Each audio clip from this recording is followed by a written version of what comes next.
Zonja dhe zotërin, jeni me Televizion 21 në këtë emision të drejt për drejt të radhës të Klik Plus.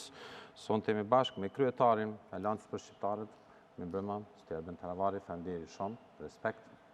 Me mbrëma, faleminderit për ftesë. Ka shumë pritje prej orë se, edhe pse sonte formalisht në fakt jemi për herë parë bashkë ju në cilësinë e kryetar, për cilën ju uroj edhe publikisht, me shpresë se do shohim shumë gjëra prej orë të cilat do mbahen mend, dhe që për to të mund të urojmë në një kohë, kur do që jetë ajo.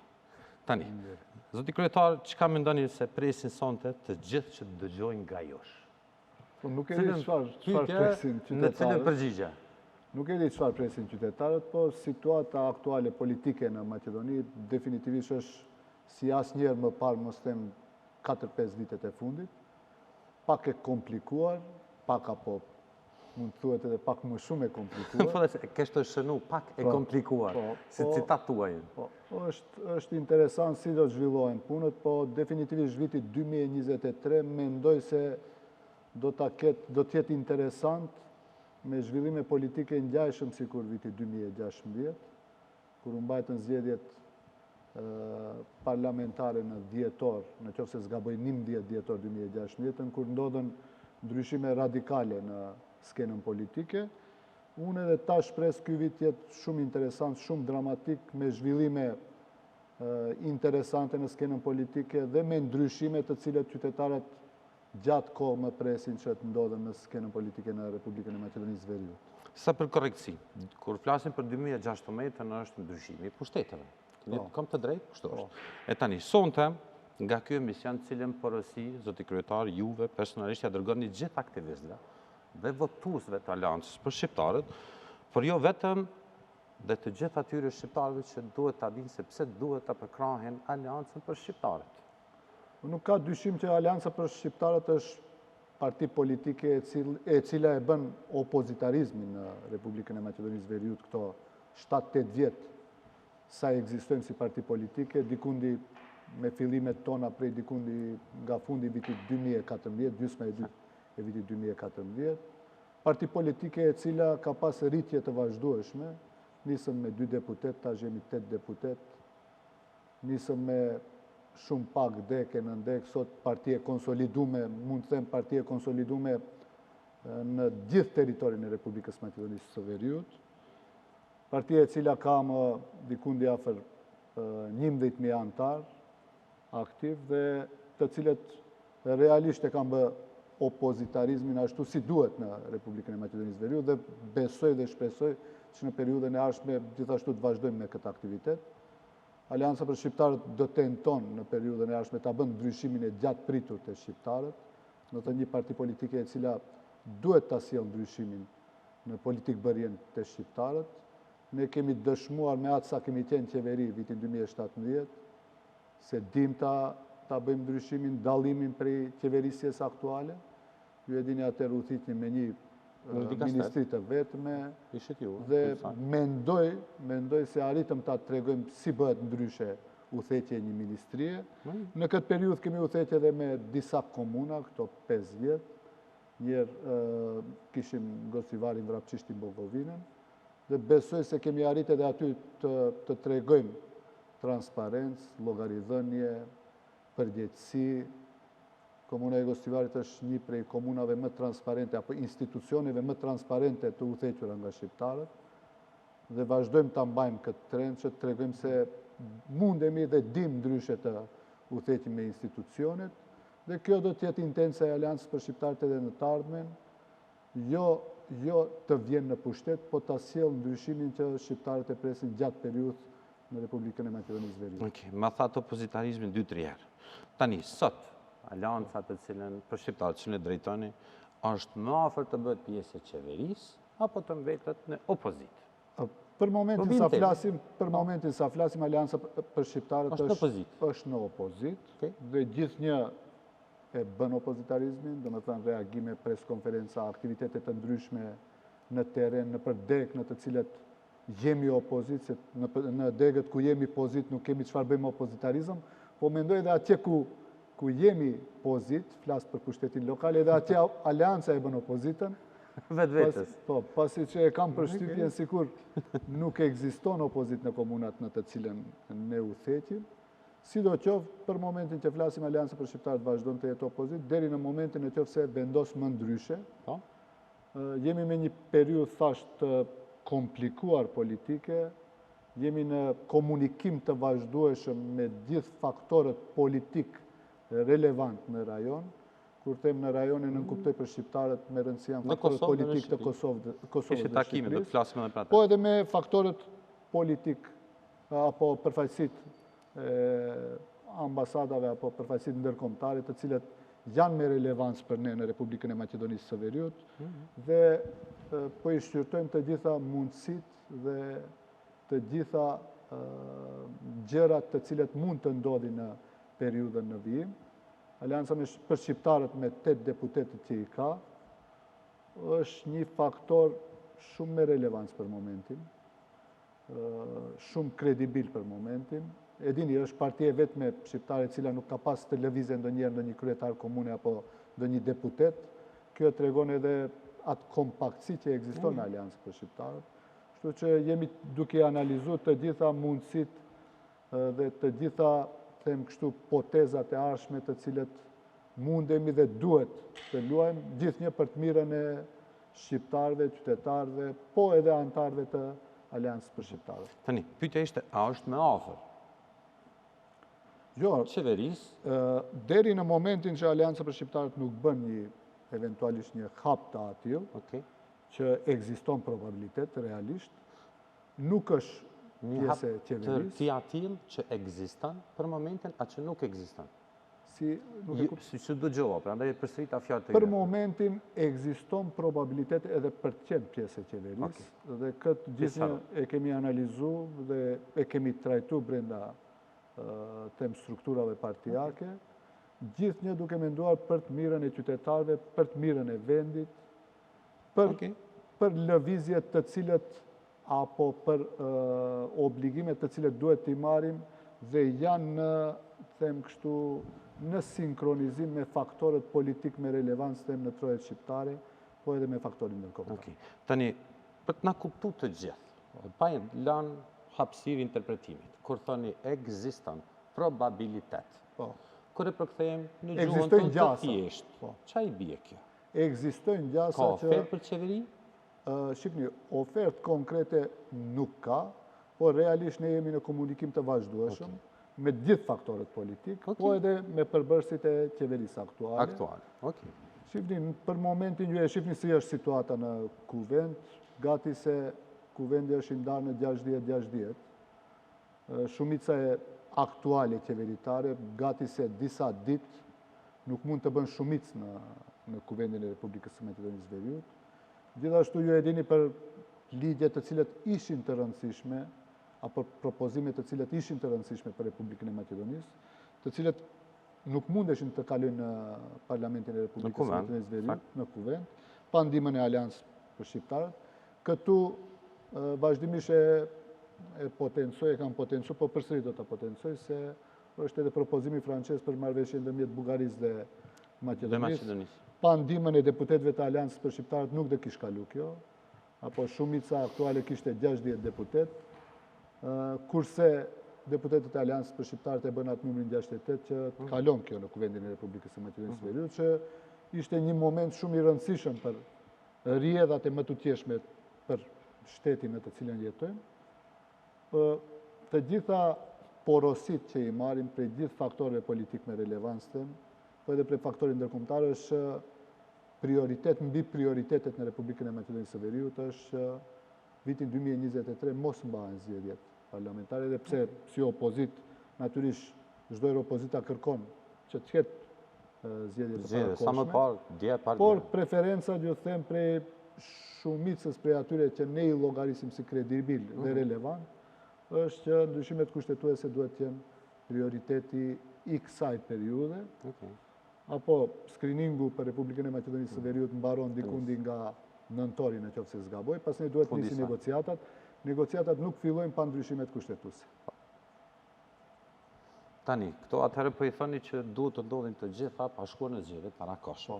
e kuptuam drejt. Në probabilitetin tuaj, të cilin po e thoni se ekziston, kjo na bën, ose s'na bën, po ju pyesim, i bie që ka negociata formale mes grupeve, udhëheqin njerëz, negociohet mes josh dhe kujt, po pyes kështu që për ta kuptuar probabilitetin të cilin po na e thoni. Po, negociata nuk ka aktualisht, po mund të ketë në periudhën që vijon. Do ta shohim. Jemi duke diskutuar këtë në partit, normalisht, po i shohim anët pozitive dhe negative të kësaj. Jemi duke diskutuar dhe ta shohim. A ka anë negative, se dyshani ka shumë llafe, pak konkrete, kemi me dashamirësinë shumë të madhe, kemi mundësinë dhe kemi nderin që sonte jemi bashkë, që të kuptojmë nëse ka gjëra konkrete për të cilat po flasim. Nuk ka diçka konkrete. Kushtetuese po, faktori ndërkombëtar po, mos humbja e vitit po, kam parasysh po, edhe ju po thoni që zgjedhjes duhet të shkojnë.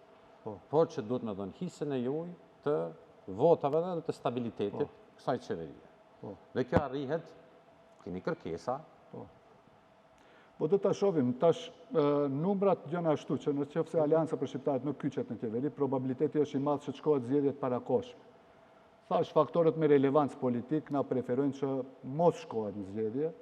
Prandaj Alianca për Shqiptarët është duke analizuar këtë kështu në thelb, duke bë SWOT analizë brenda strukturave partijake dhe ka gjasa realisht që Alianca për Shqiptarët edhe të bëhet pjesë e qeverisë. Them për të mirën e qytetarëve që ta realizojmë atë që na preferojnë shumica e atyre të cilat janë të rëndësishëm për ne, po edhe për shtetin, po edhe për qytetarët. E kjo që du ta kuptojmë na bëhet që të mos bie qeveria, bëhet për ndryshimet kushtetuese, apo për diçka tjetër? Shifni, gjithnjë për Aliancën për Shqiptarët është me rëndësi qytetari dhe shteti. Që të përmirësohen situatat, përmirësohet në shtetin tonë, që të kyçen, të fillojnë negociatat me Bashkinë Evropiane. Ne llogarisim se mund se edhe ndihma jonë për këtë qeveri, duke marrë përgjegjësi natyrisht, duke qenë pjesë e qeverisë, mund të ndihmojmë në këtë proces. Do ta shohim. Ka gjasa reale që mund se edhe mund të bëhemi pjesë e qeverisë, por gjithnjë them, jemi në komunikim të vazhdueshëm me qytetarin, me anëtarin e Aliancës për Shqiptarët, po mbi të gjitha, them, prioriteti për ne është që shteti të shkon përpara, të nisin negociatat. Shqipni, mërgimi është katastrofal në Republikën e Maqedonisë Veriut dhe duhet seriozisht që të mendohet disi të stabilizohet shteti, në qoftë se fillojnë investimet, nëse fillojnë negociatat, mendoj, probabiliteti është i madh për të filluar edhe investime në Republikën e Maqedonisë Veriut. Një prej arsyereve për të cilat jo vetëm ne, por gjitha partitë politike serioze duhet t'ia mendojnë të mirën vendit ku jetojnë. Tani, si besoni juve që kjo mund të arrihet me plus 8 votat e Aleancës, mungojnë 80 është minimumi që duhet për ndryshimet kushtetuese. Zoti kryetar, çfarë i themi qytetarëve? Realisht jemi larg numrit 80. Dhe këtë e ndëgjojmë prej gjitha partive politike dhe tash për tash me gjitha partitë politike shqiptare, në qoftë se i llogarisim edhe SDSM-n, unë mendoj se janë dikundi 74 në qoftë se zgaboj deputet. Unë nuk di parti politike shqiptare apo deputet shqiptar që nuk do të kishte votu ndryshimet kushtetuese, kështu që këtu jemi të qartë. Në qoftë se mbetemi, ja, hipotetikisht e them, Alianca për Shqiptarët mbetet në opozit, çfarë arrim atëherë? Ku shkojmë? Me gjasat ndaja atëherë vendi duhet shkojnë zgjedhje. Ja, hipotetikisht e themi, shkojmë zgjedhje në vitin 2023, këtë vit, maj ose në qershor. Çfarë arrim në atë rast? Në qoftë se e dim se, ose mund ta supozojmë se në qoftë se ka zgjedhjet parakoshme, jemi të sigurt se një parti politike i fiton zgjedhjet dhe krijon 80-që, me cilën do të bëhen ndryshimet kushtetuese, atëherë edhe mund të rrezikohet edhe të shkohet në zgjedhje, nuk ka asnjëfar problemi. Atëherë edhe Alianca për Shqiptarët do ta kishte mbajtur këtë qendrim, hajde të shkojmë zgjedhje, kush fiton, i bëjmë numrat 80, i bëjmë ndryshimet kushtetuese. Por e kemi frikën realisht, po këtë e kemi bashkëbiseduar, them, me shumë miq tanë, të cilët i konsiderojmë si miq, se gjasat janë ndaja që kështu si qëndrojnë spaku anketat, të ketë një bllokim të procesit integrues të Maqedonisë. Ja, hipotetikisht e themi, fitojnë forcat të cilat mendojnë se nuk ka nevojë ose duhet të revidohet marrëveshja e Maqedonisë me Bullgarinë. atër na duhet kohë prej 5 deri 10 vitesh për afërsisht, që t'i kalojmë të gjitha këto procedurat dhe të ndodhin ndryshimet kushtetuese, se ajo është kushti domosdoshëm për Maqedoninë për të filluar negociatat. Çfarë bëjmë atër? Atër faktikisht Maqedonia vjen me një situatë kur duhet hupe edhe një dekadë, them. Me këtë trend të ikjes së rinisë prej Maqedonisë, unë mendoj se do ishte shumë e dëmshme për Republikën e Maqedonisë së Veriut dhe mendoj se Aleanca për Shqiptarët s'duhet ta ndihmon këtë proces, duke qenë e vetëdijshme se në qoftë se mbahen zgjedhjet parakoshme dhe jemi të sigurt se do të prolongohet fillimi i negociatave, unë mendoj se këtu duhet jemi shumë vigilent si parti politike dhe të mundohemi në qoftë se mundemi të facilitojmë këtë periudhë që eventualisht në qoftë se ka një shumicë stabile, pastaj eventualisht të bëhet presion, po edhe mund se negociata edhe me VMRO dhe PMN, për së cilës duhen minimum edhe një 9 deri 10 deputet, për të qenë të sigurt se do të ndodhin ndryshimet kushtetuese. Është një situatë shumë dramatike dhe shumë interesante politike në Republikën e Maqedonisë. Prandaj edhe ne si parti politike ju kur më pyetni a jeni më shumë opozit apo pozit, në disa momente ne kemi ditur që ta prishim atë komoditetin tonë.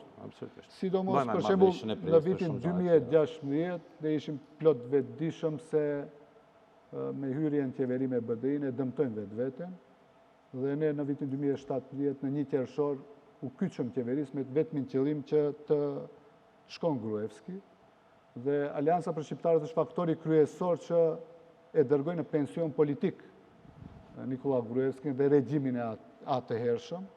Numrat nuk premtonin që të bëhen kombinime tjera, eventualisht që të ndryshon komplet pushteti, të shkon edhe BDI-ja në opozit. Dhe të plot vetëdijshëm për rrezikun që e morëm, për kritikat të hatashme në atë periudhë që kishim, flas për qershor të vitit 2017, prej analistëve, prej njerëzve të pavarur, po edhe prej antarësisë, se si guxojmë të jemi pjesë e qeverisë me BDI-n, por ai ishte moment shumë i rëndësishëm për Maqedoninë.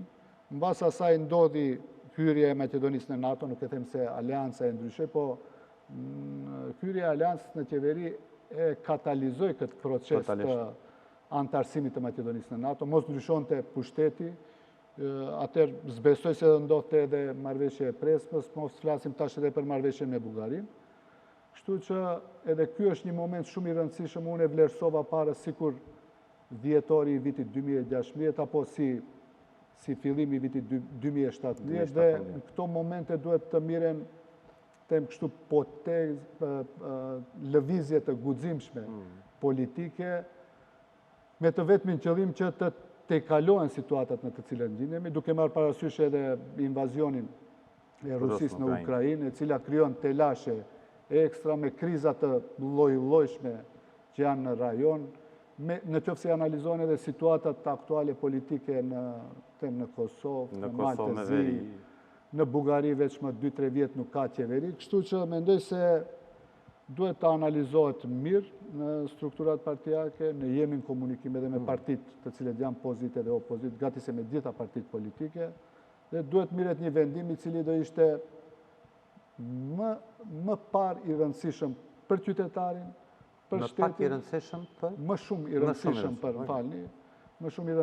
për qytetarin, për shtetin, po normalisht edhe për antarësinë e Aleancës për Shqiptarët, po në momentet të caktuara unë mendoj se duhet të bëhen lëvizje të cilet janë të guximshme, ndonjëherë mund edhe ta dëmtojnë imazhin e partisë, por kur e mendon qytetarin në afat të gjatë përsëri ajo të kthehet ashtu si duhet.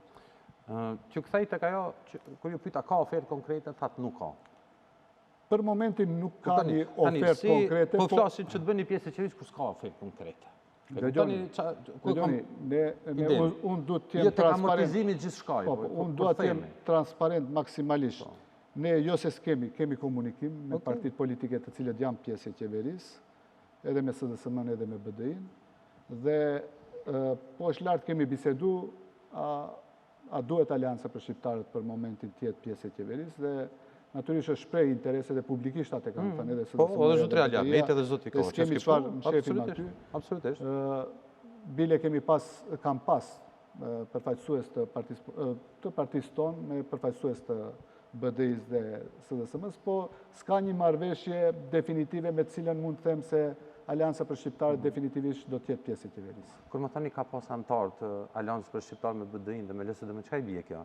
Që ka një grup të cilit janë taku formalisht Jo, për të ka pas diskutuar. takime më shumë jo formale, nuk janë takime formale, se kur Me do të fillojnë me temë, eventualisht kyçja apo përfshirja e Aliancës për Shqiptarët në qeveri. Ok.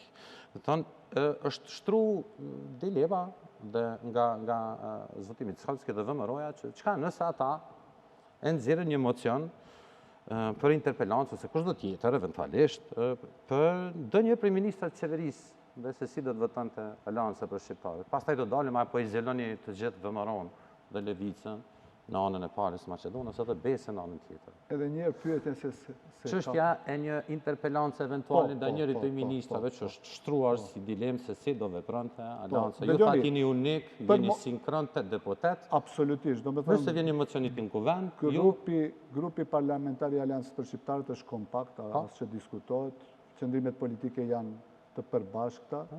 Kështu që në qoftë se ka diçka ashtu interpelancë, për momentin derisa të vendosim, jemi në opozit natyrisht. Do votojmë për interpelancën, në qoftë se vendosim që të jemi pjesë e qeverisë, natyrisht atëherë është pa logjikshme që duke qenë pjesë e qeverisë të votojsh interpelancë kundër një ministri. Tani dalim tek VMRO-ja dhe Levica. Apo izoloni të gjithë VMRO-n për shkak të jo së madhe për ndryshimet kushtetuese, paktën ato që përshon publikisht, tek noterët të gjithë deputetët e VMRO-s. Kuptoni apo izolohet VMRO-ja? Apo bëheni të gjithë evropian dhe po izoloni VMRO-n? Po du mi u kuptu shumë drejt, prandaj më shumë direkt në pyetje. Gjoni, po. Në vitin 2020, në qoftë se zgaboj, dikundi nga nëntori, Konrad Adenauer organizoi një takim të përbashkët të partive gjatiste në Maqedoni, ku është VMRO-ja dhe Alianca për Shqiptarët. Atëherë ishte praktikisht takimi parë i Aliancës për Shqiptarët me VMRO DPMN-n. Natyrisht mbas ngjarjeve të vitit 2017, sidomos mbas ngjarjeve të 27 prillit, u ndrua kryetari i partisë Andej, kishte një takim të cilën e organizoi kjo shoqja jo qeveritare e cila i përfaqëson partitë gjatiste, Konrad Adenaueri. Dhe ky ishte takimi i parë në të cilën u diskutuan shumë çështje, ndër të tjerat edhe nga ana jonë ishte kërkuar që VMRO-ja të kërkon një farfalje për 27 prillin që ta ndryshon retorikën ndaj shqiptarëve. Dhe në atë periudhë mbas asaj, unë mendoj se filloi VMRO-ja DPMN-ja të reflekton pak. Zotri Mickovski tash, unë kam thënë disa emisione se ka kërku falja e ka shprehur keqardhje për atë që ka ndodhur në 27 prill. Po s'ka kërku falje. Në rregull. Mund të jetë çështje keqardhje, unë kam thënë mund çështje interpretimesh, absolutisht. Mbas asaj retorika e tij për në qoftë se zgabojnë në një intervistë të shkruar për gazetën Koha, tha se është i gatshëm që të tërhiqet prej kushtetutës së Republikës së Maqedonisë 20% për përdorimin e gjuhës shqipe, që përsëri nga ana jonë ishte një farë reflektimi për ne, ashtu e pranuam. Nisi ta zbutën retorikën dhe ne vendosëm... Për përheqjen e Badinteri? Komplet çështjet për shqiptar, disi kishte një farë relaksimi të retorikës apo të wordingut të cilën e përdorte VMRO DPMN-ja. Dhe unë mendoj se u kriju atër hapësirë që pasi që LSDM-ja dhe BDI-ja më shprehen 4-5 muaj para zgjedhjeve lokale të 2021-shit, se të shkojnë në zgjedhjet lokale së bashku, për disa komuna bile nuk do kenë kandidat, sikur që nuk kishin edhe vitin 2017, atër s'kishim koalicion me askend, edhe ne vendosëm për 6 komunat që të bashkëpunojmë me VMRO-n. Ky bashkëpunim kaloi se ashtu si kaloi. Mendoj se mbas ju mbajtën zgjedhjet, natyrisht kishim pushtet dikundi bashkë, ashtu ishte edhe në Gostivar, edhe në qytet të Shkupit, edhe në disa komuna tjera ku kishim bashkëpunim, por kur erdhi propozimi francez për marrëveshje ndërmjet Bullgarisë dhe Maqedonisë, atëherë nisi retorika e VMRO DPMN-s komplet të ndryshon. Mendoj se kishte ndikim fjalorit të cilën e përdorte Levica, disi nisi të garon me Levicën kush është më nacionaliste dhe natyrisht kjo veç na dëmtonte neve si parti politike. Njerë ne u distancuam prej Danela Arsovskës, kure shkarkoj drejtorin tonë në qytet të Shkupit. Në basa asaj nuk shku në 2-3 javë, u distancuam edhe prej politikave të VMRO DPMN-s, duke mos deshur të kemi asnjë farë lidhje, edhe pse ne kishim bashkëpunim vetëm për zgjedhjet lokale, jo bashkëpunim, disa thonin koalicionim, s'kemi pas asnjëherë koalicionim, kemi pas bashkëpunim për 6 komuna, Shkupin dhe Çajir, Tetov, Gostivar, Dibër, Kërçov, Struk, Kërçov, jo Struk, pa Kërçovën, dhe u distancuam edhe për momentin unë mendoj se VMRO DPMN disi është i izoluar prej partive politike shqiptare. Jo se s'ka komunikim, deputetët tonë përsëri kanë komunikim me deputetët e VMRO DPMN-s, po jemi disi komplet të distancum prej politikave të cilët i udhëheq VMRO DPMN-ja. Kështu që për Levicën as që kemi pas ndonjë raport ndonjëherë apo ndonjë komunikim përveç në nëntor të vitit 2021, kur kishte një tendencë për të kriju një shumicë tre, e flas para invazionit të rusë, sepse ajo ishte diku ndika shkurti i vitit 2022. Për llogaritjet tona, kur i nisëm të mbledhim në shkrimet e deputetëve, ishte që një parti tjetër, e cila kishte 2 deputet, t'i bashkangjitet shumicës, në ndërkohë në ato 2-3 orë ishte tërhek ajo parti me 2 deputet, ishte kyçur Levica me nënshkrimet, sidoqoftë. Me Levicën asnjëherë s'kemi pas asnjë farë komunikimi dhe mendojmë se mënyra si komunikon me qytetarin është shumë e dëmshme për funksionimin e këtij shteti, i cili është në bazë multietnike dhe në kundërshtim me gjitha parimet për të cilët është ky shtet Republika e Maqedonisë. Kështu që as që diskutohet se me Levicën mund të kemi ndonjëherë ndonjë farë bashkëpunimi, kurse me VMRO DPMN them tash kemi një farë distancimi total. Në Gostivar keni përbëni shumicën bashkë, reflekton kjo? Shumicën e kemi me 19 këshilltar, por realisht me e thënë, edhe LSDM e gati se gjitha propozimet e këshillit i voton. Është formalisht kështu?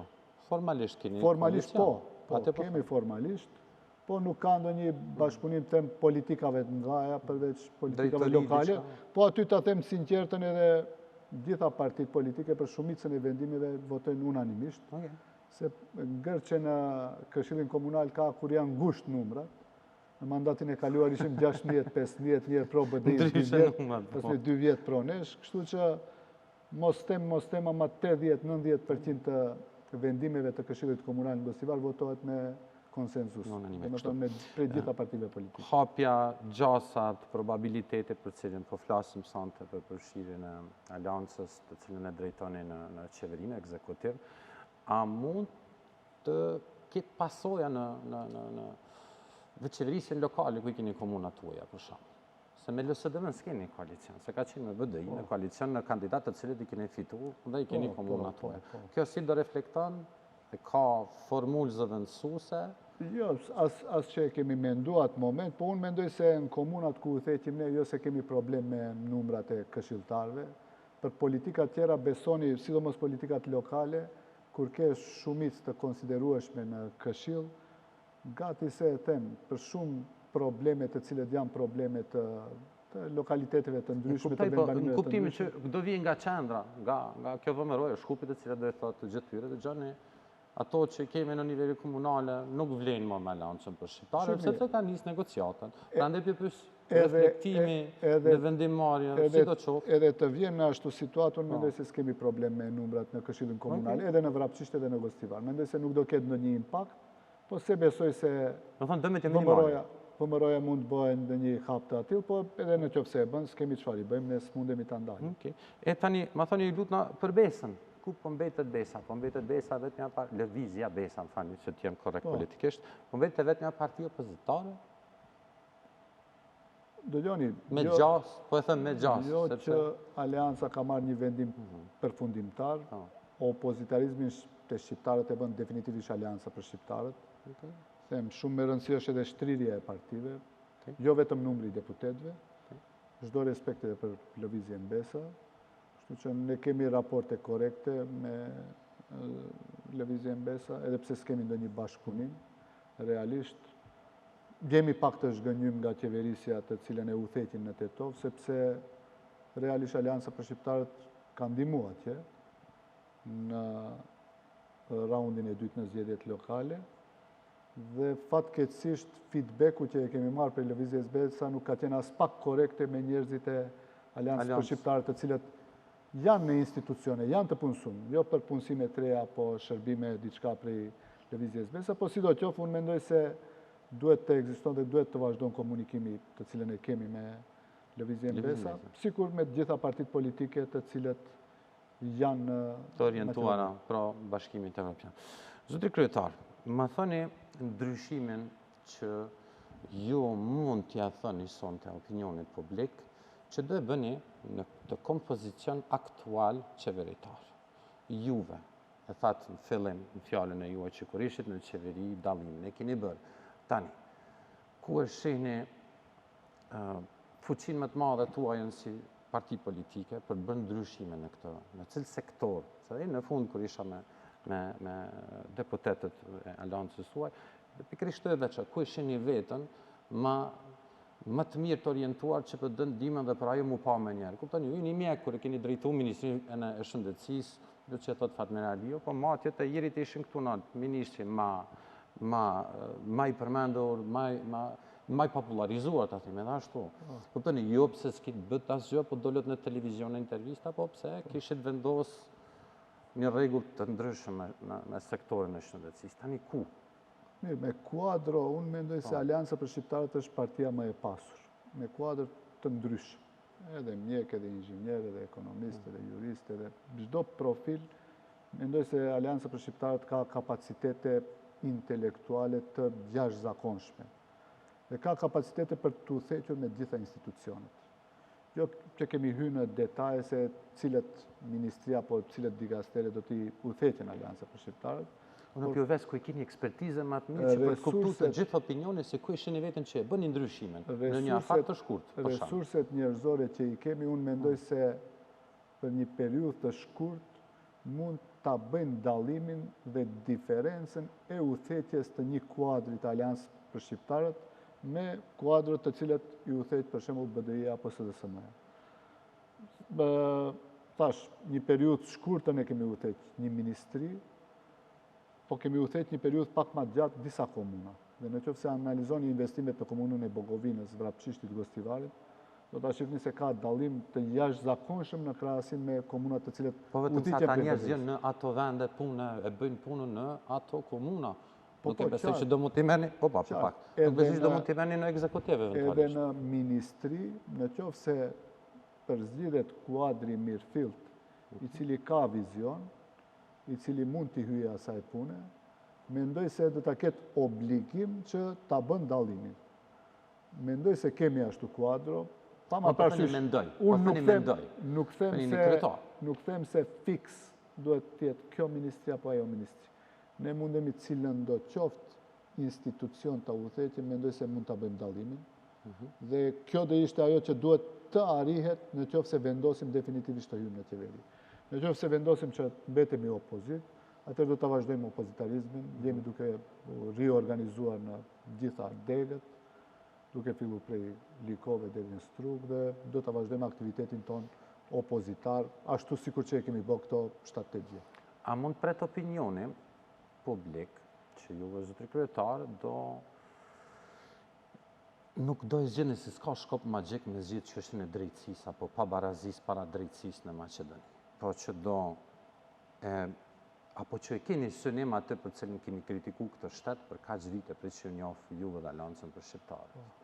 Kuptoni se presin, ishte alternativa kur shkoj thaj kina vendos, kina me pru këto, kina me pru ato, zotin Gashi kur e kisha i në fundit, tash po vjen emision, sepse do të me muar situ, pse si ka bajt fjalë, s'ka komision ndërkombëtar, s'ka hetime FBI, BE, s'ka kur gjuhë. Nuk hetohen ato raste se është...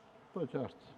Tash po them që është pa fuqi atyre numri, po nuk është kurkun. Tani juve do vendosni në letër diçka të tillë, për cilën e keni me domosdoshmë ju përgjigj opinionit publik. Patjetër të ketë një marrëveshje. Normalisht në qoftë se ulemi të bashkëbisedojmë me grupe formale ndërmjet partive të cilet janë në qeveri dhe Aleancës për Shqiptarët, patjetër bëhet një marrëveshje e cila është shumë e rëndësishme për ne.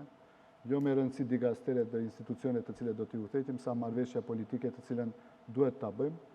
Vendosim pikë synume të caktuara, të cilet duhet të arrihen brenda këtij viti.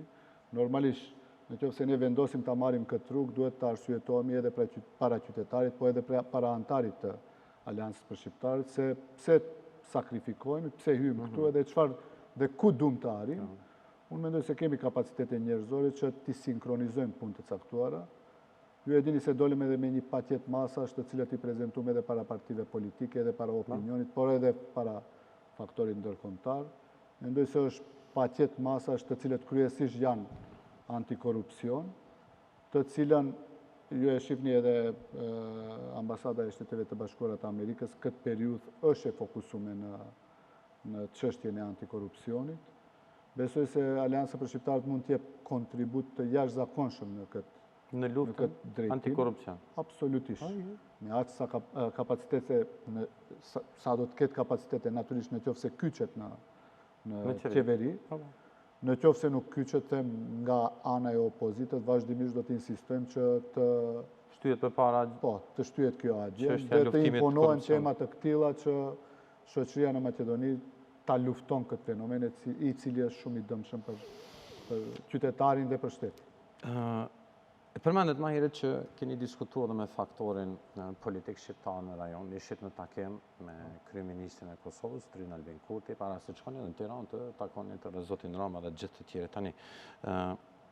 E diskutuat çështjen e përfshirjes eventuale, probabilitetit tuaj, ka tema të hapuna të cilat mund të shërbeni, kom në kuptimin e mirë të fjalës, të shërbeni si urë, për shembull lidhjes, po them që këta s'kan urë lidhse me Kosovën, me Prishtinën, po takimet tuaja janë shumë më direkte, kem pasur vetëvendosjen që ishte këto për zgjedhjet, më kujtohet edhe mua ishte. Po ne keni një afërsi shumë të madhe se sa që ka BDI-ja, apo që ka pas dikur BDI-ja me zotrin Kurti dhe tani kryeministrin Kurti. Edhe me kryeministrin Kurti, edhe me presidenten Osmani biseduam për edhe me partitë politike opozitare atje, edhe me zotrin Krasniqin. Kosovën tash udhëheq Kurti. Kryeministri Kurti, se ka temën e Ballkanit të hapur. Dalë edhe në temë direkt unë. Po, edhe me përfaqësues të LDK-s biseduam, ishte bisedë miqësore, them kështu, për aktualitetet politike edhe në Maqedoni, po edhe në Republikën e Kosovës. Tema më shqetësuese është atje, e dini, ngjarjet të cilat ndodhin në veri të Kosovës. Kryesisht fokusi i bisedave ka qenë për këto probleme, për këto çështje. Kështu që i kemi biseduar edhe aktualitetet në Maqedoni. Natyrisht prioriteti, përsëri them, porosia nga gjithë faktorët politik me relevancë në rajon është ndryshimet kushtetuese duhet ndodhin.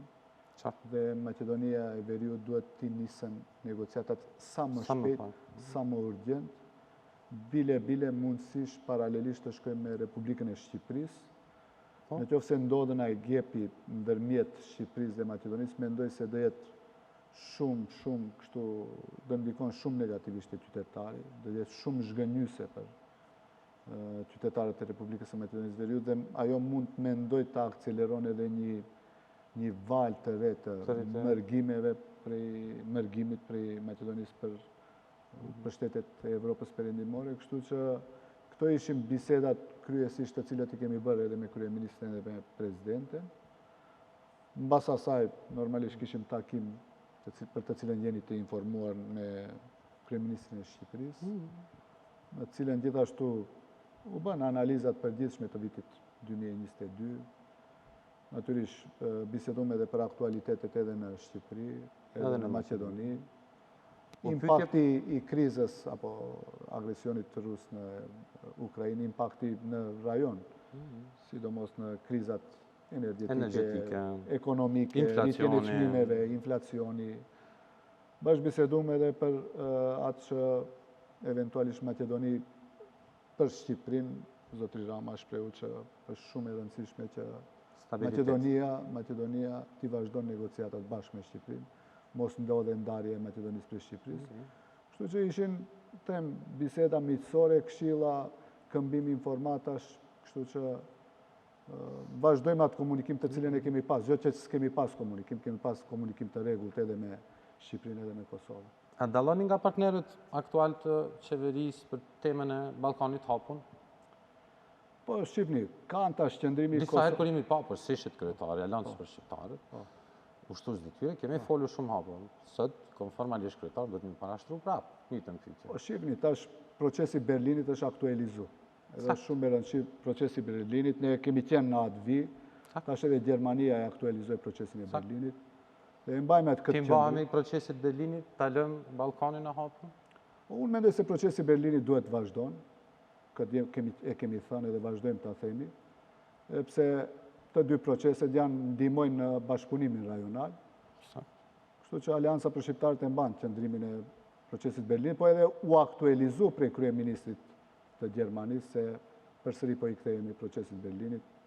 Në esencë dallojnë vetëm se procesin e Berlinit e përkrajnë të gjitha shtetet në rajon, kurse Open Ballkan e Shqipni ka një farë përkraje të cungume, vetëm prej Shqipërisë. Edhe nuk është gjithë përfshirë, sa? Po nuk është bashkë gjithë përfshirë, se prandaj më shumë jemi për procesin e Berlinit. Më shumë për procesin e Berlinit. Realisht, zoti Taravari, Aleanca ju ka eksperimentuar me koalicion.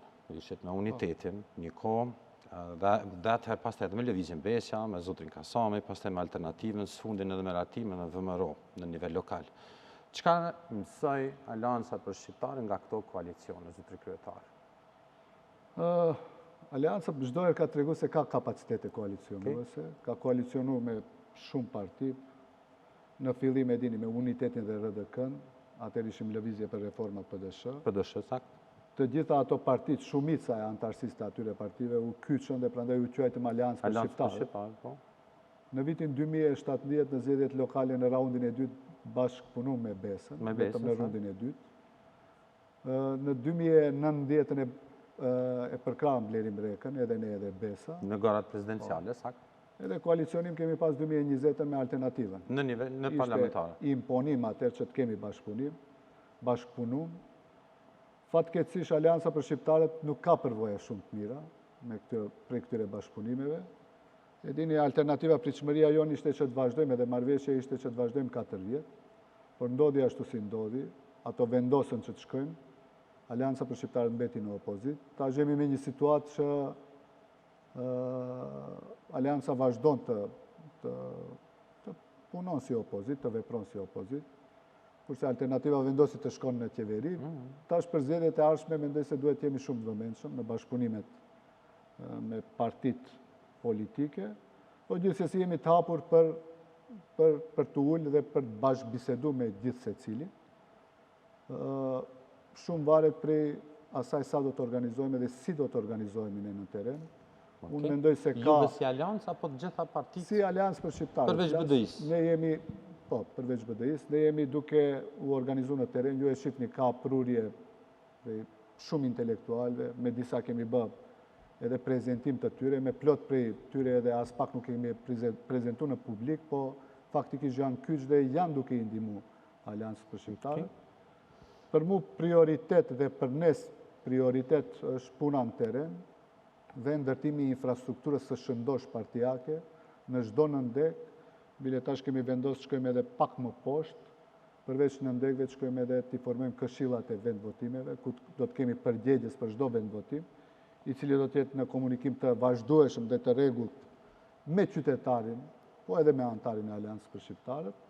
Kështu që në qoftë se rikapitulojmë, mund të themi se Aleanca për Shqiptarët është partia e cila ka pas kapacitete koalicionuese më shumë se çdo parti tjetër. A gaboj? Kështu që, shifni, momentet saktuara... Tash reflektojmë. 2023, 16 janar. Unë mendoj se 2020-ën, 2016-ën, bashkëpunu me RDK dhe Unitetin, nuk mendoj se gabum, mendoj se atë moment ishin shumë parti politike, vërtet atër ishin 6-7 parti politike shqiptare. Ishte një farë zëri që vinte prej qytetarit se duhet bashkoheni, Dhe ne u mundum atër bile edhe me Besën ta bëjmë atë bashkëpunim. Po, ja që nuk ja dolëm, ato dolëm vetë, ne dolëm të vetë me RDK-n dhe Unitetin. Dhe të arriesht atër të bëhet edhe bashkëpunimi me Besën, mendoj se do të ndote edhe ndryshimit e partitë politike shqiptare. Sigurisht që do të kishte sinergjia e bashkëpunim ndërmjet partive politike shqiptare opozitare, po ja që nuk ndodhi. Nuk mund të them se kemi gabu, se shumica e antarëve të asaj kohe të Unitetit dhe të RDK-s u bashkangjitën në Aleancë për Shqiptarët. Në vitin 2019 ishte një kandidaturë e pavarur për prezident, zotri Bleri Mreka, një kandidaturë shumë e mirë, i spaku në atë garë politike për prezidentu i përfaqësoi shqiptarët ashtu si duhet, dhe Aleancës bashku me Besën e përkrah një kandidaturë të pavarur. Po nuk mund të them se kemi pas ndonjë bashkëpunim koalicionin, përveç që kemi përkrahur zotri Rekën. 2020-ën e dini, Aleanca për Shqiptarët në bazë të gjitha anketave që i bënte, nuk arrinte që vetë ta fiton BDI-n. Dhe edhe atër u mundum, edhe Besën edhe Alternativën, apo atër ishin veç 2 parti. Të ndara. Sinqerisht nuk e arritëm që t'i bëjmë të 2 partit bashkë me Aleancën për Shqiptarët. Vendosëm në atë moment që arritëm një farë marrëveshje me Alternativën, u kriju një farë sinergjie, u kriju një farë fryme në të qytetarët. Mendoj që mos ishte pandemia, 12 prill do ishte të mbahen zgjedhjet, nuk u mbajtën 15 korrik. Korrekt. Mendoj se do të ndote edhe ndryshimi. Mu më kujtohet se dikundi nga marsi e ndes ishte shpallur pandemia me COVID-19. Më kujtohet prej shumë vendeve më pyetëshin mërgjimtarët tonë se s'kishte autobuza, rezervime, s'kishte vende në aviona që ishin rezervuar për mërgjimtarëve për tarë. Me siguri pritej atër fluksi i mërgjimtarëve që do të vinë tjetë dikundi 15-20.000 njerëz që do të vinin të votonin, bo ja që u prolongua në zgjedhjet për 15 korrik. E dini ishte gjendje jashtëzakonshme, shumica e mërgjimtarëve tonë ishin të kufizuar që të vinë. Lëviznin nga shtetet. Dhe ja që ndodhi që 15 korrik shumë pak mërgjimtarë erdhën dhe rezultati ishte ashtu si ishte. Unë mendoj se kishte edhe keqpërdorime, po s'dua të flas më për ato se kaloi ajo. Pasi, dhe zgjedhjet janë pajtuar gjithë i kanë në shumë mandate tyne. Nga shumë eksponent të BDI-s, po vim fjalë miradije për juve dhe urime, kisha para vitit resha me kryetarin e Kërçovës, zotrin Fatmir Deharin, cili foli për juve dhe për një mitësi dhe ju shprej leptata, po ashtu edhe zoti Mexhiti, ta ejtën kër ishte këtu me neve. Ju dërgoj porosi, madje zoti Mexhiti, se ju ka mik dhe se nuk është mirë që të bëni pjesë e qeverisë një vetë para përfundimit të mandatit të kësaj qeverie. Porosia ti nga këtë. Shifni, edhe me ju thoni për të dy, për të dëtë. Shifni, Fatmir Limani është kryetar komune. Fatmir Dehari. Dehari, në Zoti Limani është mbesa, kundër kandidati. Po, kemi pas raporte korekte si kryetar komunësh, edhe unë kam respekt, është institucion kryetar komune, ajo është në BDI, ne jemi Aleancë për Shqiptarët, po kemi raporte korekte si 2 kryetar komunësh. Zotri Izet Mexhitin, njihemi normalisht. Kemi pasur komunikim jo që s'kemi pasur, kemi pasur edhe debate në të cilat kemi debatu si përfaqësues të 2 partive të ndryshme.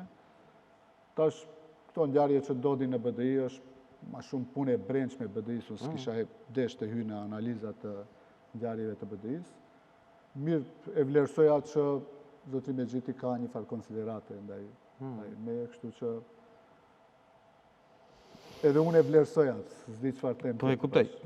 Tani, po tani që s'duat hyj te grupi i zjarrit. Por ata i komentojnë që kjo është zgjerimi i shumicës për një stabilitet më të madh të cilën po na thoni juve sonte me 74, i bën edhe shuarje e zjarrit. Tap rap. Shumë popullor që po them. Ato janë ngjarje që ndodhin në BDI. Them, nuk du të hyj në analiza të brendshme të BDI-s. Çfarë ndodhen ato, besoj se i analizojnë. Po nga jo që thonë, a besoni ju që kanë argumente ky grupi i zjarrit? Nga ato që thonë, dëgjoni, dëgju, qeveria s'po punon, jo s'pi bën, jo si ka bo, e ka thonë.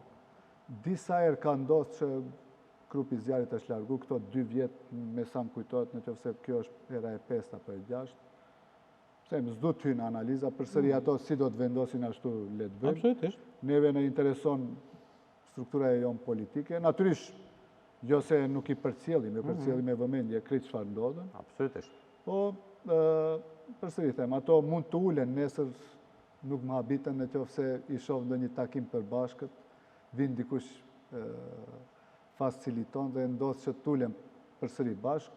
Përsëri them, ajo është punë e cila është për anëtarët e BDI-s dhe për vetë grupin e zjarrit apo grupi tjetër se di si quhet tash. Grupi i zjarrit, grupi i diplomatëve që do të quhet.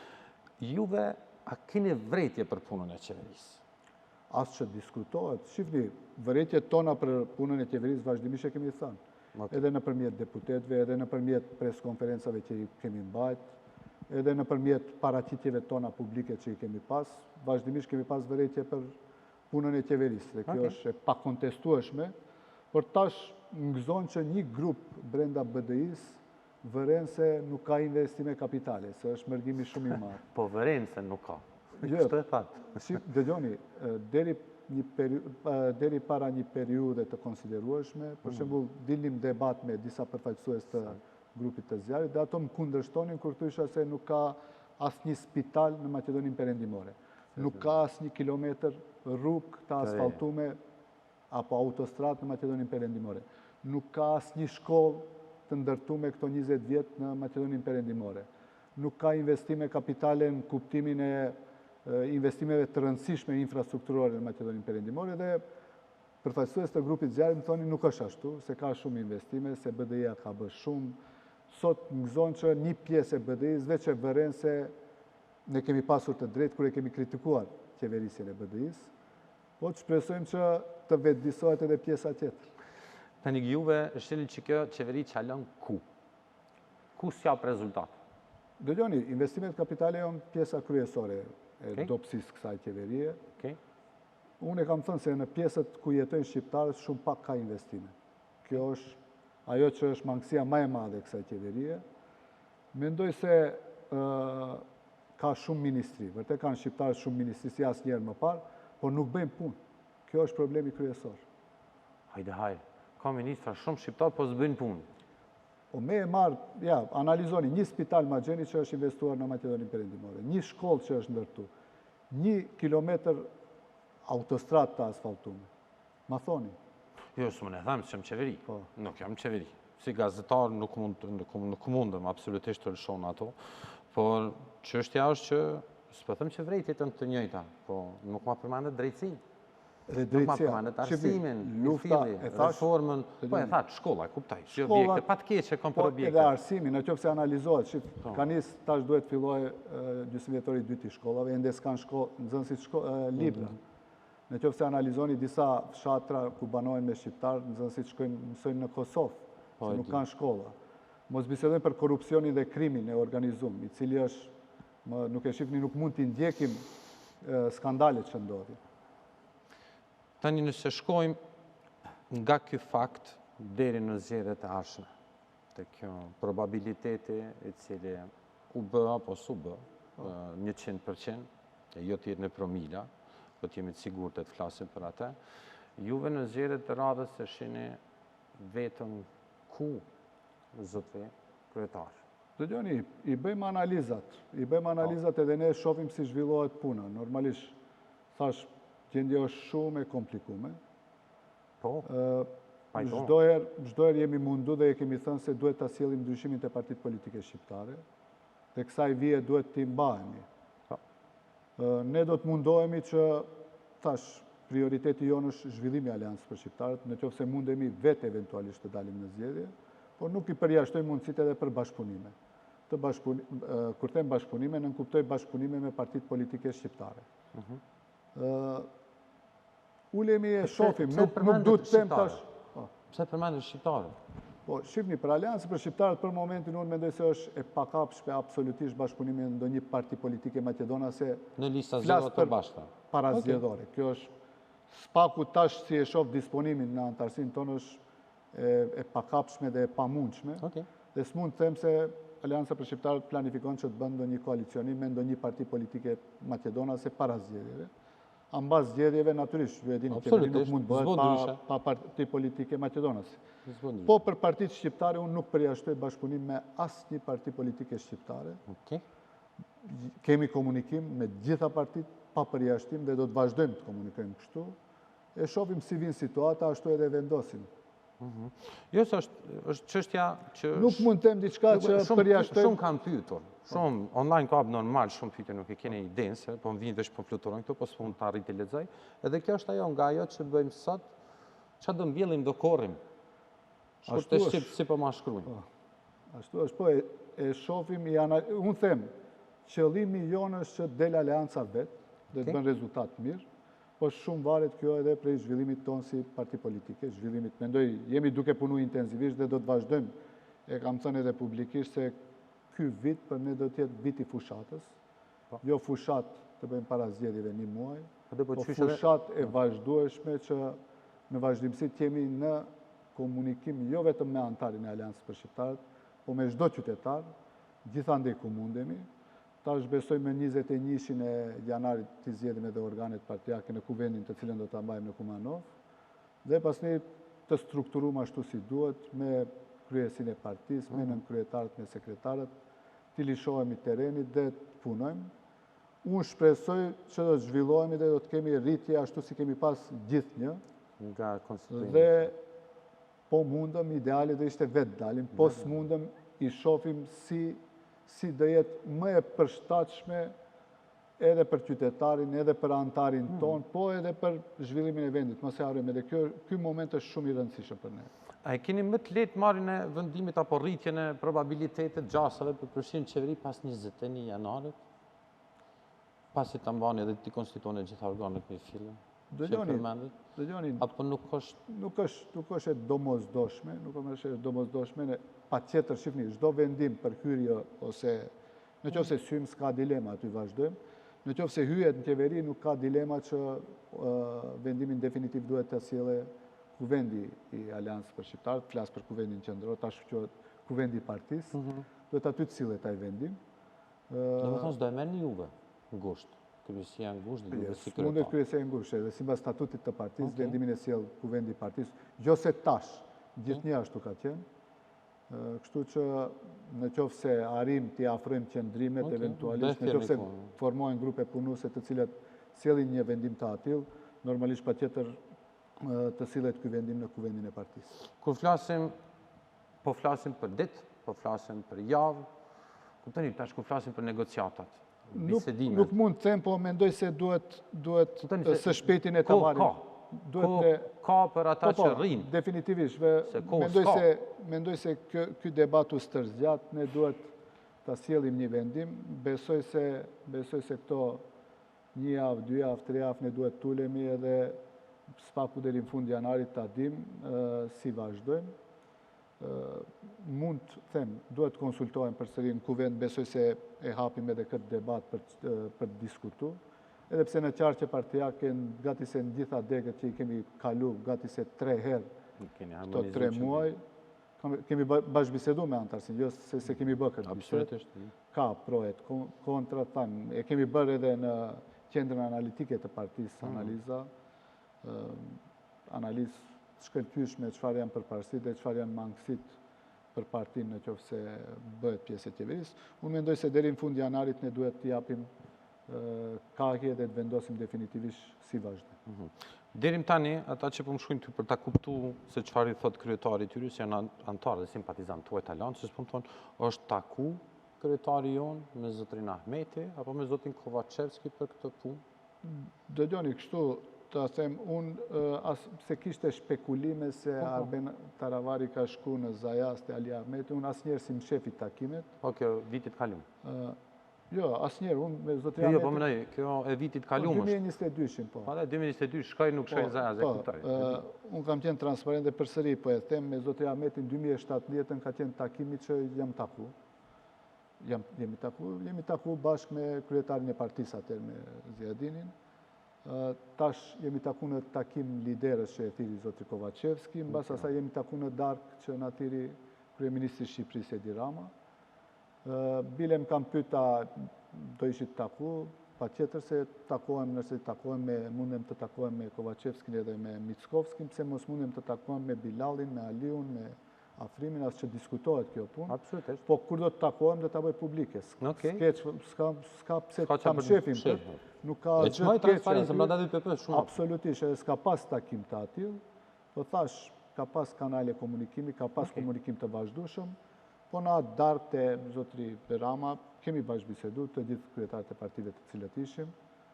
Kështu që në qoftë se paraqitet nevoja, unë mendoj se jam i gatshëm dhe mund të ulem sikur me gjithë. A shihni juve nevojën? Jo, për momentin jo, po në qoftë se vendosim që të vazhdojmë dhe të jemi pjesë e qeverisë, atëherë absolutisht që po, do të ulem dhe do të bisedoj. Po edhe në qoftë se vendosim që të mbesim në opozitë dhe të vazhdojmë si opozitë, momentet të caktuara, unë mendoj se duhet kemi komunikim të vazhdueshëm. Unë them, instrumenti politik që Ziadini e promovoi 2016-ën, dhe që ishte pjesë asaj që thoshim platforme Tiranës, ishte tryeza e partive politike parlamentare shqiptare. Mendoj se u keq përdor ajo në disa momente, nisi për çdo javë të thirret për fare kot për gjëra të cilat ishin të parëndësishme. Mendoj se ai instrument politik s'duhet të hidhet si mënyrë, si metodë e komunikimit ndërmjet partive politike shqiptare. Kështu që në qoftë se kemi momente të cilat janë të rëndësishme. Si tek darka tek Kryeministri Edi Rama. Ka temë veçantë që keni diskutuar për qeveri për shembull. Përse ato po na pyesin. Jo, as pak. Se diskutohet çështjen e Rusisë. As pak se kemi diskutuar, më shumë kemi diskutuar se ra fjala edhe për dyshimet kushtetuese, aty gjitha partitë politike e thanë padyshim se janë për dyshimet kushtetuese, as që diskutohet se partitë politike shqiptare. Nuk thot as, bile unë thash edhe deputet, mund se ka edhe deputet të SDSM-s që janë shqiptare, dhe ato nuk kam dyshime se të gjithë shqiptarët, po edhe partitë politike janë pro-europian, këtu nuk ka dilema. Për ndryshe nuk u diskutu për qeveritarshme ose për kombinimet të mundshme. Zotri Kasami që nuk erdhi, si pas josh? Dëgjoni, ajo është vendimi i zotri Kasamit, ai ka vendosur ashtu, unë s'du ta komentoj. Unë mendoj se duhet të ketë komunikim ndërmjet partive politike shqiptare, ne komunikojmë njëri me tjetrin. Kështu që zotri Kasami bile në qoftë se zgaboj dikundi para 2 muaj e gjysmë, 3 muaj, inicoj tryezë partive politike shqiptare, ku dhe duhet e tjetër e zotri Ahmeti, e tash nuk e di, përsëri është qëndrimi partisë, është qëndrimi ati, nuk du ta diskutoj përsëri, ashtu e ka vlerësu, përsëri është qëndrim partia. Në ftesën që bëri zoti Kasami, kishit pranu që shkoni aty ajo? As që kishit përgjigj heq? Kush? Juve? Jo, kemi bisedu edhe me zotri Kasamin, unë atër insistova, unë kam insistu ke zotri Kasamit që mos thoj se ishte bështë e fjalë për 20% që për të rrekjen prej kushtetutës, unë kam insistu që mos kryem kushte dhe reflektim të pala Macedonase se bëhet një diçka konspirative se janë ledhë gjitha partit politike shqiptare dhe kryem kauste partit politike Macedonase me njerë. Dhe kjo mund të keq përdoret për partive politike Macedonase dhe ta prolongojmë këtë ndryshim të 20%, edhe pse realisht unë e shikja se ka një farë disponimit të gjithë partit politike Macedonase dhe atë kanë thënë deklarativisht edhe Mickovski, edhe Zaev. Po e kanë thënë edhe Kovacevski tash e ka thënë se nuk u pengon diçka, po edhe në takimin e liderve që eftoi zoti Kovacevski para 2 muaj e gjysmë 3 muaj, edhe aty unë e theksova se është momenti që të tregoni konsiderat dhe respekt ndaj shqiptarëve, edhe pse gjuha shqipe përdoret në Republikën e Maqedonisë, mos qëndron si 20%, po të qëndron si gjuha shqipe. Tani, ka kushte të cilat juve mund të na thoni për përfshirjen tuaj në qeveri? Si mendoni kushte? Tani, kemi ndryshimet kushtetuese, të cilat të gjithë po i presim me shumë dashamirësi që të na rahatojnë nga ajo barra të kaluar dhe të na hapen dyrë për integrimin evropian. Kjo është prandaj po foli. Po në ato ndryshime kushtetuese, për marrë 20%, kanë qenë detajet të tjera të cilat është për fol, po formalisht nuk ka thënë as kurse, po, 1, 2, 3, Kemi diskutuar në fund që është herët pari kemi parametë. Edhe ma pa të përmend për 2 javë 3 do ju bim konkretisht pra ju kujtohet për çfarë pa të biseda. Tani sonte zoti kryetare ka kushte. Po e thëm pa të keqe. Nuk po thëm që ju po e kushtëzoni hyrjen tuaj me këto, por që kushtet të cilat do t'i di apo që ju mendoni se duhet mi ditë opinionin. Jo, shifni, tash për momentin ne në qoftë se vendosim ty në qeveri, do ulemi, do bisedojmë dhe do ta bëjmë një farë marrëveshje ndërmjet partive politike, të cilat janë aktualisht në qeveri, e thash pak parës. Unë 20% që ne konsideroj si punë të absolvume. Mendoj se të gjitha partitë politike shqiptare janë për këtë punë. Mendoj edhe partitë politike macedonase përveç Levicës, janë të gatshëm ta pranojnë. Shpresoj se kjo do jetë pjesë e asaj kur ndodhin ndryshimet kushtetuese. Tema çështje tjera, alinea tjera, nene tjera, asgjë. Për ndryshimet kushtetuese. Me dashamirësi se kam, po. Edhe për ndryshimet kushtetuese, se me ndryshimet kushtetuese probabiliteti juaj është vënë pyetje për ndryshimet kushtetuese. Jo në kuadër të atyre ndryshime kushtetuese përveç bisedime për hyrjen në qeveri, keni kushte të tjera në kushtetutë të cila po i shihni që duhet ose mu avancu, ose mu ndryshu, kuptoni me që po hapët kushtetuta. Për ndryshimet kushtetuese 20% që mendoj se jemi të unifikum këtu si partit. Pas 20% as një gjë tjetër. As një pikë presi kushtetutas. Po s'kemi tjetër. Për momentin mund ta komplikojmë situatën. Unë mendoj se nuk ka nevojë për ta komplikuar situatën. Mendoj se duhet jemi racional të gjithë, ta kalojmë këtë fazë, pasi mund bisedohet. Unë e kam thënë shpesh se mund bisedohet edhe për kushtetutë 3. Edhe nuk është keq edhe prezidenti Pendarovski para një kohë e tha, se nuk është keq faktori politik shqiptar, po edhe macedonasit, po edhe etnit tjera të cilat jetojnë këtu, të ulemi të bisedojmë për një kushtetut. Mos na ndodhe ta ndryshojmë kushtetutën çdo 10-15 ditë. Kështu që çdo 10-15 ditë. Ai një dialog i brendshëm mos i nevojshëm në Maqedoni, po si do bëhet. Mendoj se duhet të ulemi seriozisht, po këtë fazë, këtë gërç, unë mendoj se duhet ta tejkalojmë qemi sa më racional, që mos kryojmë situatat të pavoliqme, të pakëndshme, e cila do të pengon eventualisht ndryshimin kushtetues, i cili është i domosdoshëm për fillimin e negociatave. Po në bas asaj mendoj se ka nevojë që shqiptarët dhe macedonasit të ulen dhe kenë një marrëveshje për ndryshim eventual të kushtetutës, e cila do të ishte e kapshme jo vetëm për macedonasit dhe shqiptarët, por të gjitha etnitë të cilat jetojnë në Republikën e Maqedonisë. Para si të mbyllim, zoti kryetar, opinionit ju i thatë më herët nga kjo studio që po punohet me shumë intensitet tek VMRO-ja që të arrihet votat, se pa votat e tyre nuk ka ndryshim. Definitivisht. Nuk ka ndryshim, kjo është matematike thjesht. Kush është lojtari kryesor që po e bën, mos ta them presionin se del shumë ashpër në televizion, po që po e ushtron ndikimin e vet që të kthehet një pjesë e tyre, të paktën 10 deputetë që analizuat edhe juve vet. Kush? Dëgjoni, situata thash është e komplikuar, definitivisht pa deputetët e VMRO-s është e pamundshme ndodhin ndryshimet kushtetuese. Unë mendoj se një prej gabimeve të kësaj qeverie ishte që procesi përgatitjes së propozimit francez, ku kanë marrë pjesë edhe politikanë Maqedon, që procesi nuk ishte më inkluziv, edhe atëre kam thënë, edhe më transparent. Kur merrni kështu hapa të rëndësishme për ndryshime të cilat janë të prekshme, sidomos për macedonasit, se për shqiptarët kjo besoj se nuk ka diçka që është e pakapshme futje e bugarëve në preambull. Mendoj se duhet që t'jenë më të hapur. Në ato negociata t'i përfshin edhe eventualisht VMRO DPMN. Mund se do zgjatte edhe 1 muaj edhe 15 ditë, ose edhe 2 muaj negocimi apo propozimi francez për marrëveshjen ndërmjet Bugarisë dhe Maqedonisë, por do të arrijeshte një farë kompaktësie mes maqedonasve. Kjo është pengesa kryesore për ndryshimet kushtetuese, edhe procesi ishte disi jo transparent, për shtypja jonë është ashtu. E dini, zoti Kovacevski doli kur ishte në fillim propozimi francez, e tha se nuk pranohet ajo.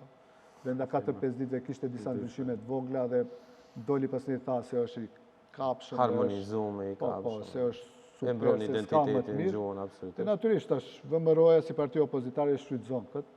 Unë mendoj se aty nuk ka ndryshim të përdorimit të gjuhës maqedonese apo diçka që e tangon identitetin, spaku ekspertët tonë që e kanë analizuar këtë propozim francez, se s'ka diçka që është tragjike për maqedonesit, po ja që opozita mund të shfrytëzon dhe e shfrytëzon në këtë fazë, por është i domosdoshëm dialogu disi ndërmjet SDSM-s dhe VMRO-s për ta tejkalu këtë fazë dhe për të ndodhur ndryshimet kushtetuese. Në qoftë se nuk ndodhin deri në fund të vitit 2023, unë mendoj se do të him me një qark vicios.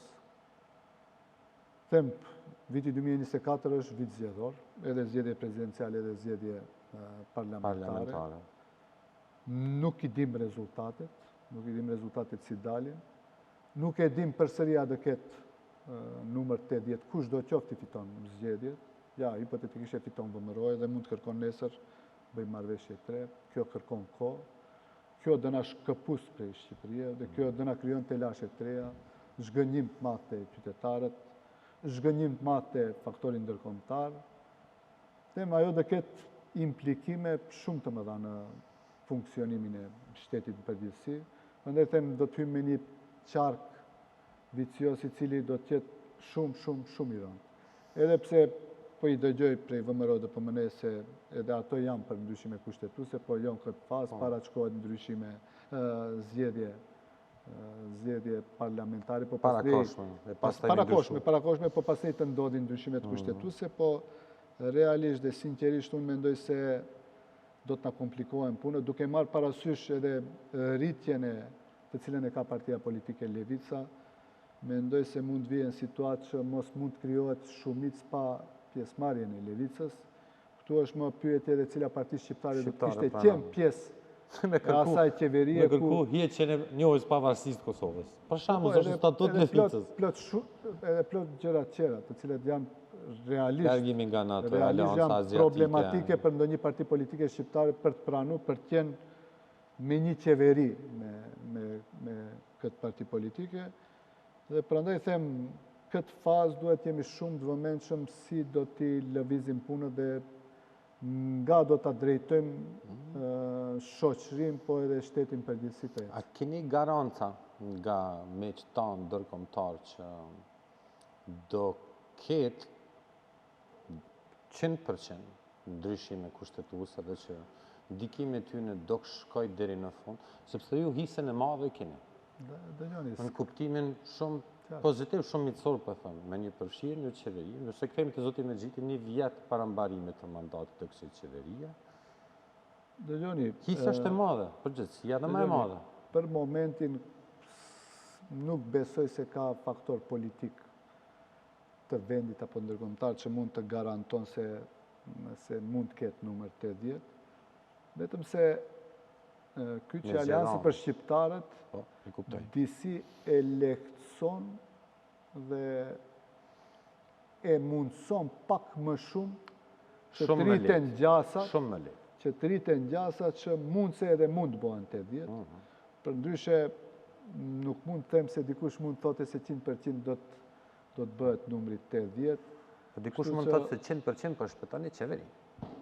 100%. Dëgjoni, moshyrja e Aleancës për qeveri është zgjedhjet parakoshme 100%. Kështu definitivisht. Jo. Aleanca për shqiptarët për momentin është ajo që e merr njërin apo tjetrën anë.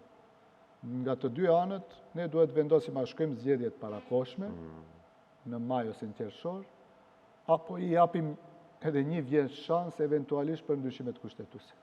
Këtu jemi në këtë situatë si parti politike dhe duhet vendosim ku shkojmë.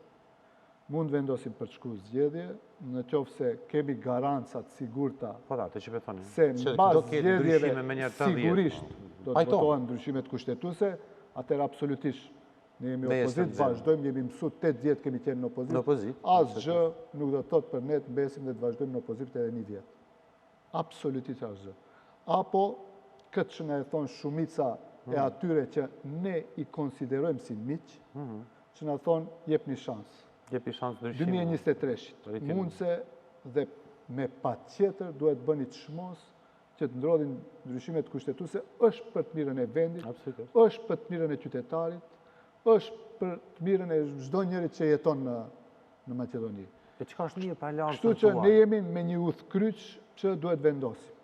Duhet ta lëvizim figurën e shahut, a shkojmë zgjedhjet parakoshme, në qoftë se kemi garanca 100% se ndodhin ndryshimet mbas asaj, ose japim shans a ndodhin ndryshimet kushtetuese apo jo. Nuk ka garanca as për njërin as për tjetrën. Duhet t'i japim shans 2023-shit për të bërë një tentativ për ta krijuar numrin famos 80. Them ato të cilët i konsiderojmë miq, për gjithandej na thonë se duhet të jepet shans. Tash ne duhet ta vendosim në strukturat partijake, së bashku me anëtarësinë, së bashku me qytetarët.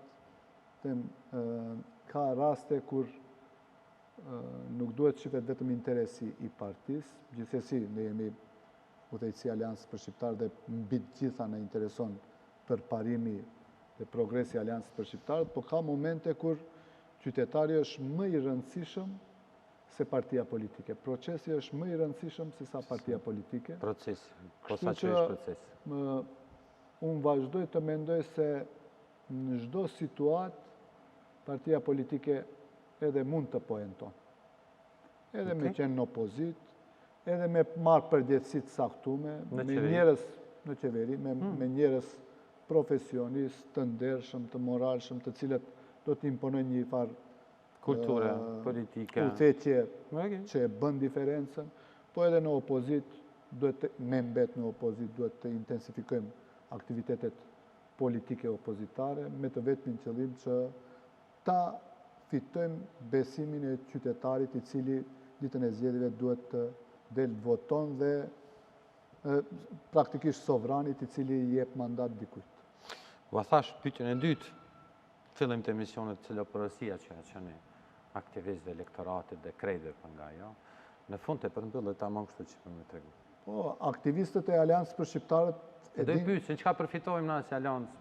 Okej, po him në qeveri. Konzistencën tonë politike. E din që në momente të caktuara kemi ditë edhe të sakrifikojmë, edhe të sjellim poteza që mund se nuk i ka pëlqyer çdo qytetarit, por kanë qenë në drejtim të duhur, sidomos kritikat thash më të ashpra për ne si Aleancë për Shqiptarët ka qenë hyrja jonë në qeverinë e qershor të vitit 2017. Pas asaj kemi ditë edhe themi faleminderit, ne vazhdojmë në opozit. Kemi ditë për 3-4 muaj të largohemi prej asaj qeverie, por ta bëjmë ndryshimin në shtet, që më vonë shteti të jetë pjesë e NATO-s. Dhe që të arrihen synimet geostrategjike. Procesin e screeningut. Kështu që unë e sigurisht do antar të Aleancës për Shqiptarët mos kenë dyshim se ja mendojmë para se gjithashtë të mirën qytetarit, po edhe antarit të Aleancës për Shqiptarët, dhe do të mundohemi me ndershmëri dhe sinceritet ashtu sikur që kemi udhëheqë institucionet në që këto 5, 6, 7 vjetë sa ekzistojmë si parti, duke fillu prej Struge, Gostivar, Bogovin, në Vrapçisht, Ministrinë e Shëndetësisë, zavendës ministra atje ku kemi pas, përsëri do të mundohemi që me sinceritetin më të madh ta japim maksimumin ton, pa marrë parasysh, në qoftë se jemi në qeveri ashtu, në qoftë se jemi në opozit, si opozitar. Respekt. Zonja dhe zotrin, kryetari i Aleancës për Shqiptarët, zotri Albin Taravarit, që ne falenderoj shumë, për gjitha të që na ta son të mitësisht, pa dorza, që të kuptojmë gjithë ku jemi. Respekt, zotri kryetar, falenderoj shumë. Faleminderit për mundësinë, shpresoj që jemi përsëri. Amin. Për hajr, po them për hajr kështu, vetëm për hajr. Zonja zotrin, falenderoj shumë për vëmendjen tuaj, natë mirë dhe besoj që jemi të enjtëm të shohim nëse zoti Ahmeti do na përgjigjet për të qenë mysafir jonë, për të kuptuar dhe për ti se si e mendon partneritetin. Respekt, natë mirë dhe mi besh. Falenderoj shumë, zoti kryetar. Respekt. Faleminderit. Shumë falenderoj.